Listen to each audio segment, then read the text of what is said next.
everybody, it's Sally Ann Spence here at the Hills Quarry Products dig site in Cerney Wick. Now I am shouting at you, I'm not going to shout quite so loud now, but we have something going on in the corner today because we have John Marshall, Professor John Marshall from Southampton University, who's come to do some core samples. And I'm going to come over here and I've got a spare microphone, so we'll go over and see him. He's busy over here. We'll get over here. Hello, John. Hello. Now I'm going to put a microphone on you, if that's okay, so we can hear you a bit clearer, because we've got generators and diggers and all sorts of things going on. What are you doing? I'm sampling using a backpack drill to get a core through the quarry in the rocks we can't see at the surface. And we're going to then take those and we're going to extract pollen, fossil pollen from them. And how do you go about that? Because pollen is so small. Correct. We take a tiny amount, maybe 2-3 grams of rock, into the lab, and we dissolve the minerals in the rock in hydrofluoric acid. Okay, and what will that tell us then? How's that adding to our information? Well, because we've got lots of ammonites here, we know the age of the rocks, and that's perfectly fine. What we're interested in is the environment. So we'll be able to look at the number of conifer pollen from like pine trees, like Jurassic pines. We'll be able to look at the fern spores from fern vegetation, and we'll be able to look at marine plankton. And it will tell us a lot about what's happening in the environment, and particularly if the abundance of each group changes down the hole.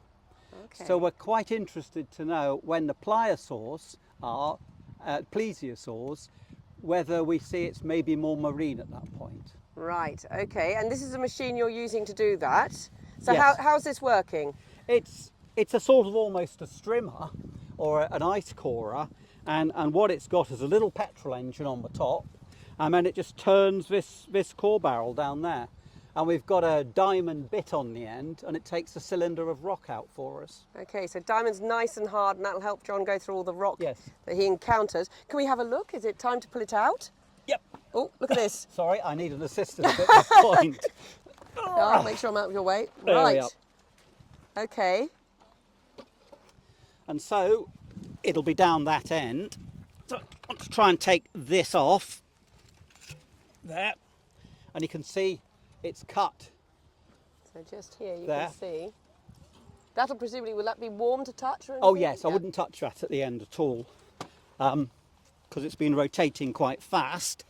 And then we just gently try and tap the sleeve out. So again, if you can, oh yeah, no, the hammer actually. Oh, the hammer. The hammer, yes, the hammer. So if any of you just stand up and tap it.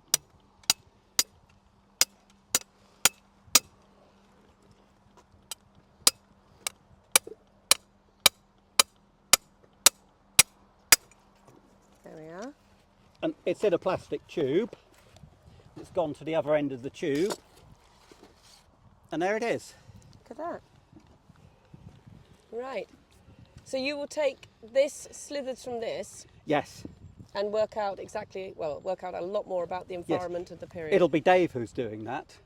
I'm the driller on this occasion and the palynological processor, but Dave's the expert on Jurassic plankton and Jurassic pollen and spores.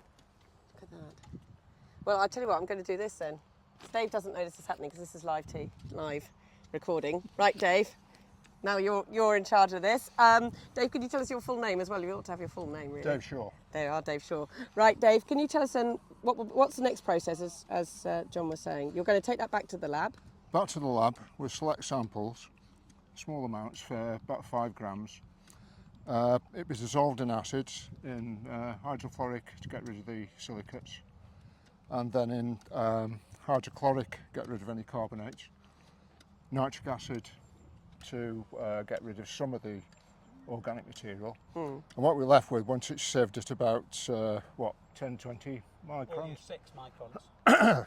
6 microns takes all the good organic stuff out, then we should be left with pollen spores and mycoplankton.